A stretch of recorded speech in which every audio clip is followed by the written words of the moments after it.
turi abana. Ababyeyi badusigaga mu rugo bati bana mwe rero musigara aha muragira aya matungo maze mube ku rugo nta kibazo. Bakaduha ibyo kurya bya mu gitondo n'ibyo turarya saa sita maze mugubwe neza ngwe. Bamara kugenda tukihimbira yacu mishinga. Umuvani wanje turi kumwe ngumva arambwiye haje umwanya muto ati yewe ndi ati zana bya biryo tubirye. Tingwiki. Kandi bavuze ngo tubirye saa sita ati zana tubirye ubu. Ngo turagera saa sita tubitegereje. Nkaba ndabizeye. Tukaba turabiriye. Kamara kubirya rero tubanga umupira tukabanga imipira. Tugatera umupira ukaturangira ukaturambira. Ati ngwino tubanga imiheto tukazana imigozi tugasatura imigano tukabanga imiheto tugasongora imyanda tukaja kwiga kurasa tukarasa ibigori by'imiheko tukabirasa imyambi. Kigori wakirasa imyambi 5 10 kikaba kiravunitse. Ukarasa ikindi ngarasa ibigori narasa ibigori 5 umugenzi wanje akarasa 10 bikavunagurikira aho ngaho tukarambirwa imyanda. Tukaja kwiga kuzibukira tukazana ibigori tukabiterana nyuma ahantu tukahazambye imbuga tukayizambaguza. Kazana ibigori mu kigega tukabyotsa. Hari ibigori bitwaga imberenge byo mu kigega imberenge tukazotsa zikatunanira tugacana mu mbuga tukazinanirwa tukazitaho ngaho. Ibigori twateranye ahasigaye imbuga tukayizamba. Ngumva arambwe ati yewe ndi atuze ikindi twibagiwe ndi ati ziriya ntama rero ntabwo ari intama n'indogobe. Ati ziriya n'indogobe ati zitura tugende ku ndogobe zacu twumva ikinyenga ku ndogobe iri. Tukaba twuriye intama zikazenguruka mu mbuga zikazenguruka zikaba zirananiwe. Imwe ikabiraguye ikamunanirwa. Mugenzi wanje ati iyi ndogobe yanje ndonda yivaho ngwino uyivuna igisembe ivuduke igende. Ngaza nkayivuna igisembe ikabira babaye ikiruka ikamutura hasi ati iyi ndogobe irampemukiye irangushije shirara tuzihane izi ndogobe. Tukazikubita kugeza zivuye amaraso mu mazuru. Izuba rikaba riracungamye rero maze wakandusha kureba akitegereza ibyo twakoze yabireba akabireba ati yewe ndi ati uyu munsi byacu byarangiye birarangiye ntibiragenda baratwica nta kundi aho baratahira turapfuye. Kamubwira ndi rero niba baratwica twigendere twigire kwa nyogokuru. Ati reka da bazadusangayo none tubigenze dute. Ati reka nkwereke natwe tubahimerera ngwino tuje kuvoma. Kandi ubwo nta rubene zihari tujye kuvoma mu kigezi cyahurura kivuye mu birunga cyitwa Muhe. Ayo mazi n'abashumba ntibayahiga inka zabo. Nibyo twakiranutse byose ubwo tugiye kurengera ibyaha tugiye gukora imirimo myiza. Nibyo twakiranutse byose bimeze nk'ubushwambagara ufite ibizi. Tugiye kuvoma rero amazi yo muri Muhe amazi mabi cyane.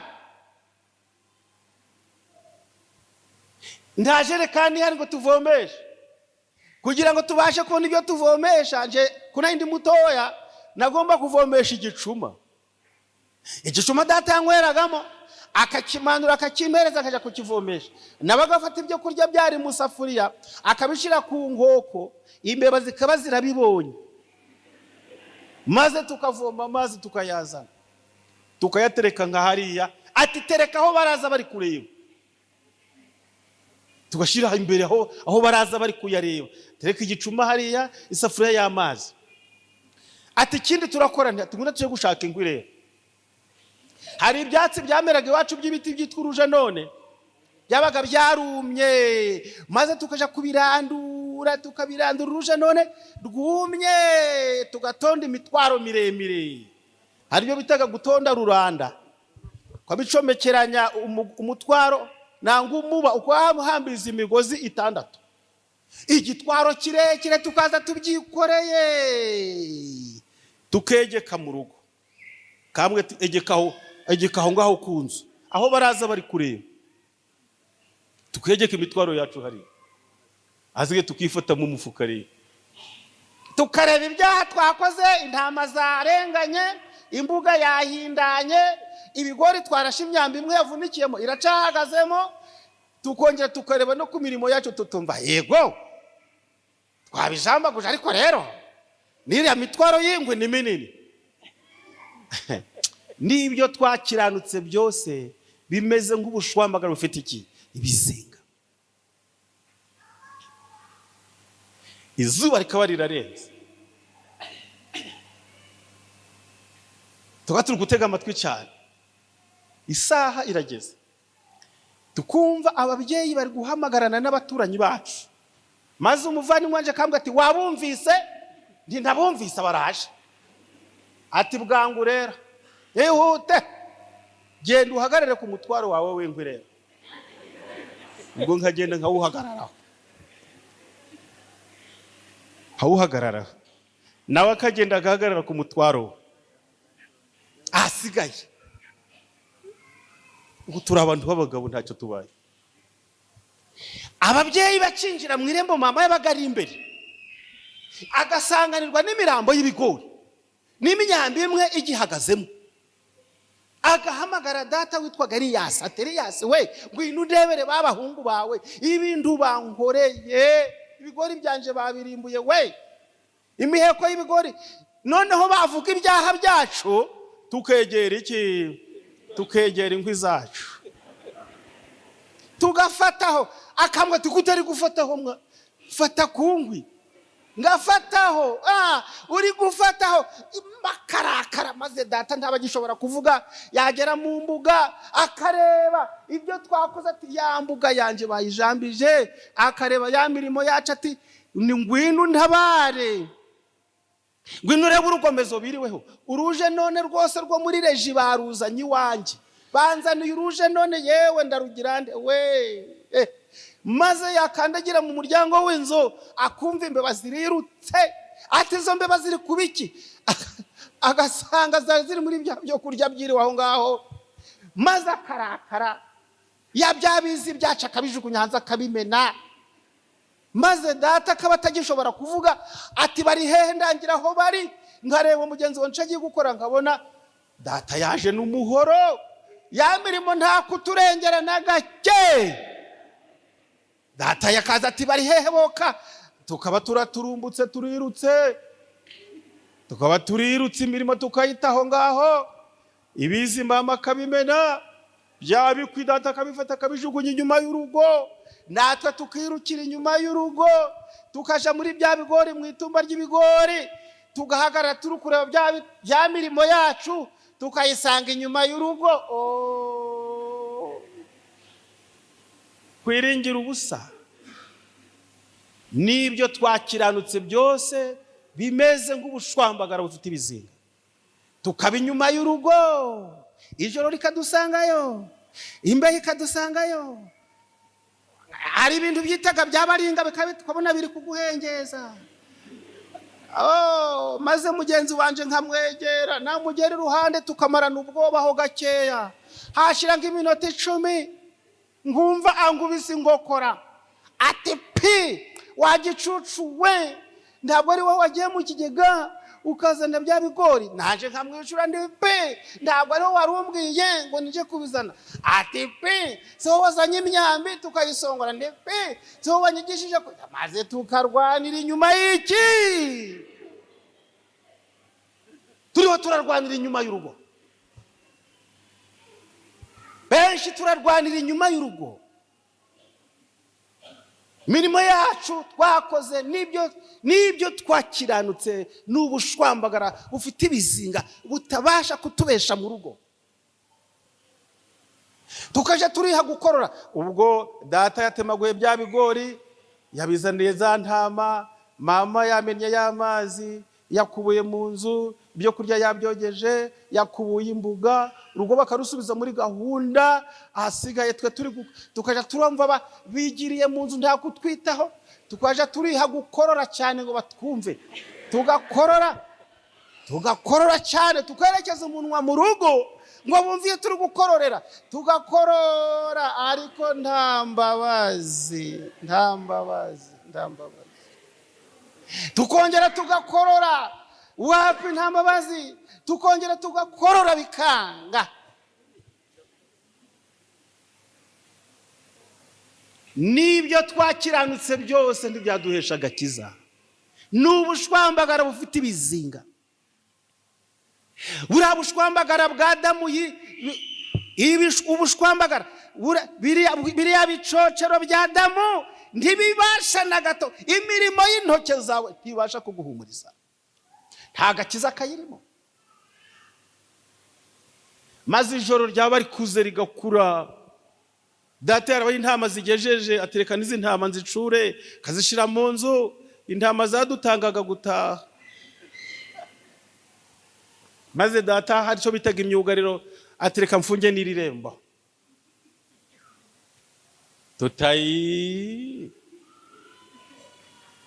Batarafunga irembo twarakororaga ngo twumve ko birashoboka.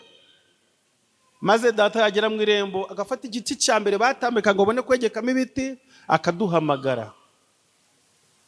Amazina yacu yabaga yazi, akaduhamagara mu yandi mazina.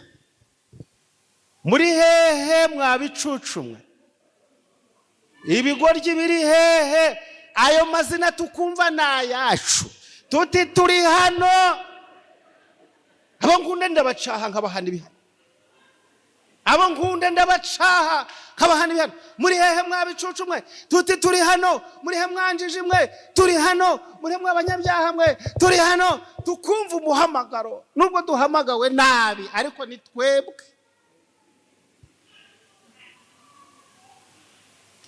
Tukaza twitonze dushoreranye, twageraho data ari tukumva tufite ubwoba, aragukubita umugeri, tugasa n'abagize ubwoba, nkabona arabereretse, avuye mu ruhande rudutangira agiye mu rundi.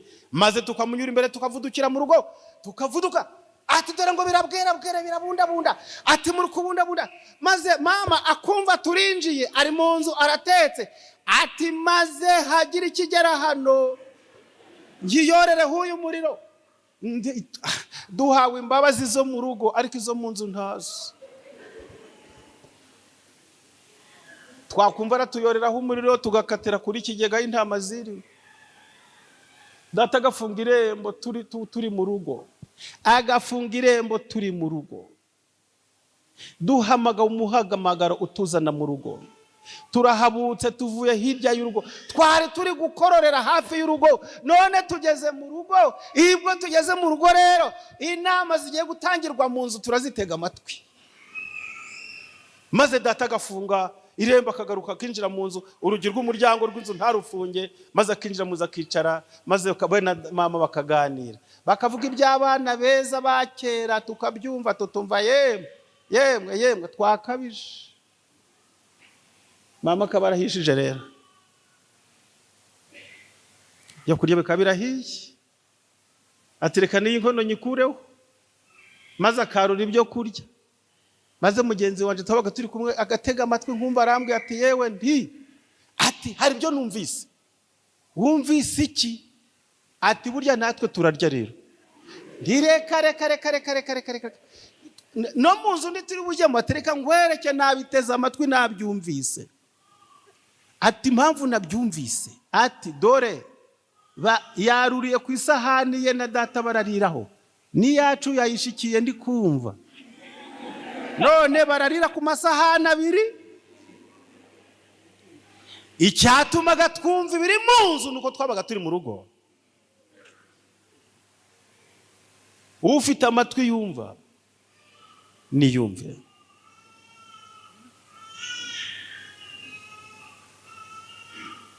maze mama nawe akaduhamagara amaze gusenga. Yari umugatolika usenga agasengera ibyo kurya, yarangiza akaduhamagara mu mazina meza. Yemwe bana banje beza we, bana nkunda, bana nsiga ku rugo ibintu mukabitunganya, mwanzaniye inkwi mwamvomeye kandi inkwi zacu tuzisize inyuma y'urugo, amazi aho bayamenye turi kuhareba. Ngaho rero mwavunitse nimuze mbahembe, muze mbahembe. Ubaye ufite mu mutwe hazima wakumva ugiye guhembwa. Murongo wa 7, ariko noneho Uwiteka uri data wa twese, turi ibumba nawe uri umubumbyi wacu, twese turi umurimo w'intoke zawe. Uwiteka wirakara cyane bikabije, we guhora wibuka gukiranirwa kwacu iteka ryose. Turakwinginze witegereze, twese turi abantu bawe, nubwo twahemutse turi ab'Imana. Dore aho twakuye kuba abana b'Imana. Isomo ryacu risoza Yesaya 53. Byari ngombwa kibi bibaho. Ninde wizeye ibyo twumvise, kandi ukuboko k'Uwiteka kwahishuriwe nde? Kuko yakuriye imbere nk'ikigejigeji. Ndagiye gusoma ndi gushiramo na Yesu. Kuko Yesu yakuriye imbere nk'ikigejigeji, nk'igishitsi cumburira mu butaka bwumye. Yesu ntiyari afite ishusho nziza cyangwa igikundiro, kandi ubwo twamubonaga ntiyari afite ubwiza bwatuma tumwifuza. Yesu yarasuzugurwaga, akangwa n'abantu. Yesu yari umunyamibabaro, wamenyereye intimba. Yarasuzugurwaga nk'umuntu abandi bima amaso, natwe ntitwamwubashye. Nukuri intimba zacu nizo yishizeho, imibabaro yacu niyo yikoreye, ariko twebweho twamutekereje nk'uwakubiswe n'Imana, agacumitwa nayo, agahetamishwa n'imibabaro. Nyamara ibicumuro byacu nibyo yacumitiwe, yashenjaguriwe gukiranirwa kwacu. Igihano kiduhesha amahoro cyari kuri Yesu umwana w'Imana. Mfashe gusoma iri somo nshuti yanjye.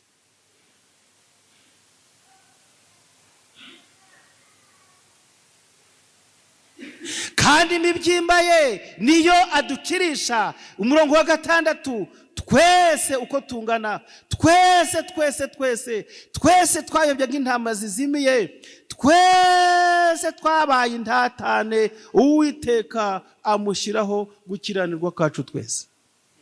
Ndashima Imana, ubu nzajya mu ijuru. Narababariwe. Nta mirimo myiza mbasha gukora impesha agakiza.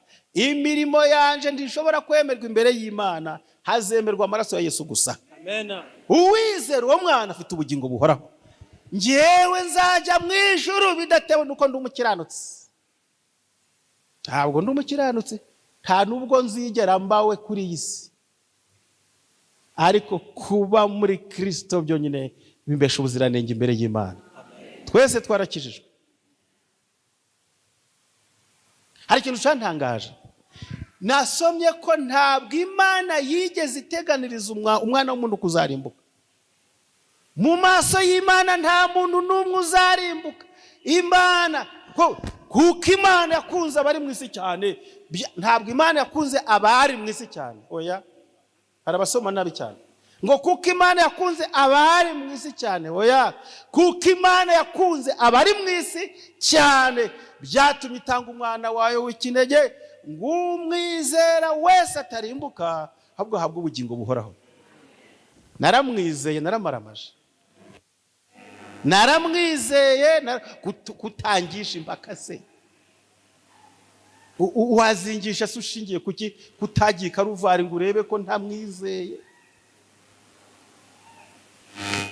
Mu ijuru nzaje. Higeze kuza umupasoro kera, iteraniro ryari abantu nka 700, arahagarara hano imbere y'iteraniro, nuko ati bana b'Imana muraho tutego. Aradusuhuzira kwa kundi batangiraga, ati hari ikibazo ngiye kubanza kubabaza mwese uko muri hano.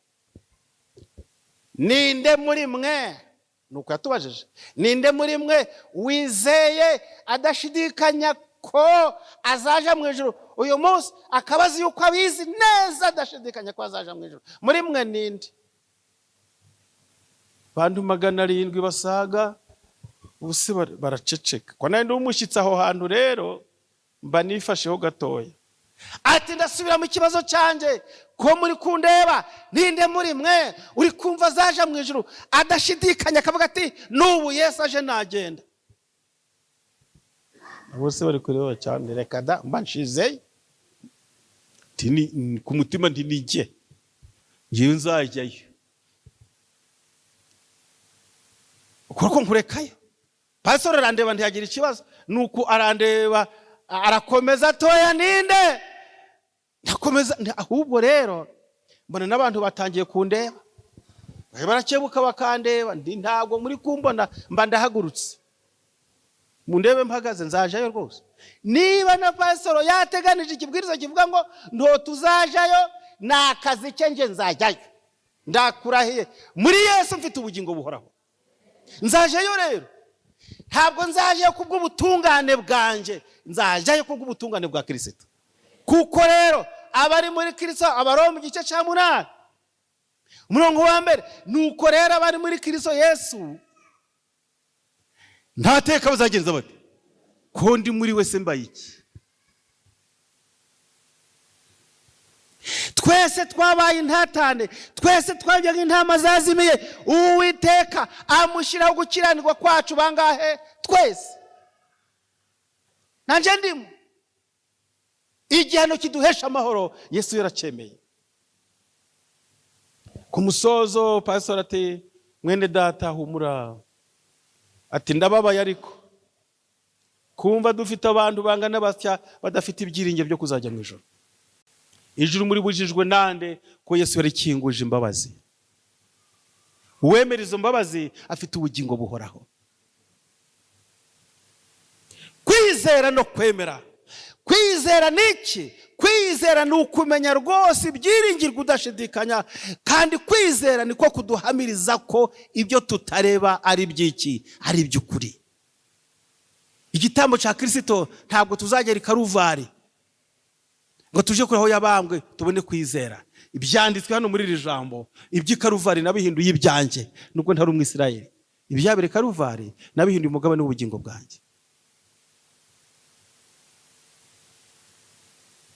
Dukwiriye kwemera, ntitwishikize ku byo twibwira by'imirimo yacu. Hari abantu benshi havugwa inyandiko nk'izi, abantu bakirukira ku mihango n'imirimo yabo. Imirimo yawe ntishobora kugukiza, ahubwo dukora kuko twakijijwe.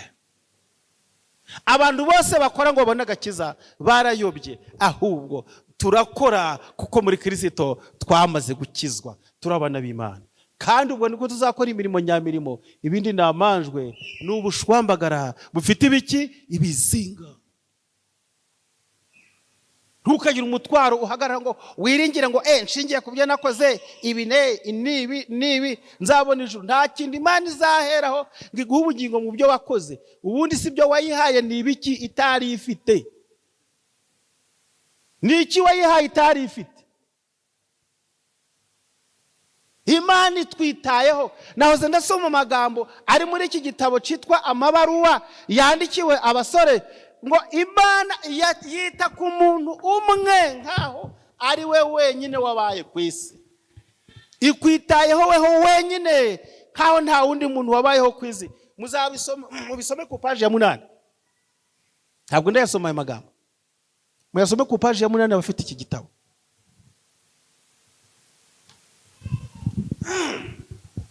Uwiteka yamushyiraho gukiranirwa kwacu twese. Imana yatubabariye muri Kristo. Muri Kristo dufitemo ubugingo buhoraho. Ibyari guhanirwa twebwe, igihano kiduhesha amahoro, cyari kuri Kristo umwana w'Imana.